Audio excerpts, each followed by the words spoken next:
So I'm at the very large and impressive Gold Coast Convention Center in Gold Coast, Australia, where I just spoke to a bunch of business leaders, business owners about focus. And one thing that I want to share with you about that presentation is I talk about the difference between chaos and focus.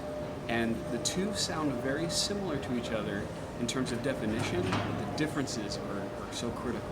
So chaos is the haphazard allocation of resources toward that which is of variable value. What does that mean? It means you're working hard, you're spending time, you're spending money, you're working all over the place, and variable value means that sometimes it's paying off.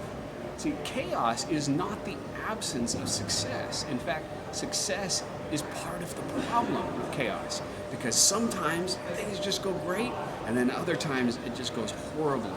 And you can get addicted to chaos.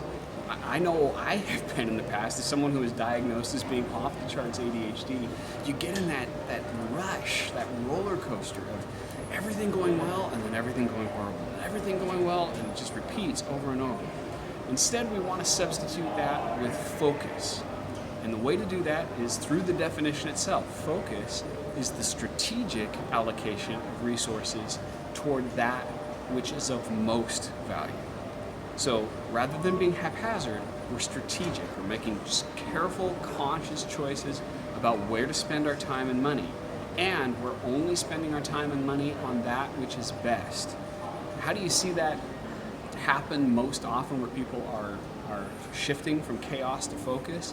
Well, it's when you see a leader who has lots of different things that they're doing in their day. They're jumping around everywhere. They've got their hands in everyone's work and business, and they feel like nothing is right. And so what that causes them to do is to really try to do everybody's job for them. But that's not their most valuable activity. That's not the most valuable use of their time. So when someone becomes more focused, what they do is they start to delegate better, and they start to choose what I'm going to focus on. For me, my most valuable activities are creating content, creating training, kind of like this video. And then my second most valuable activity is to deliver that training and that content. Like I'm doing right now, talking this, like I'm doing, speaking in Australia.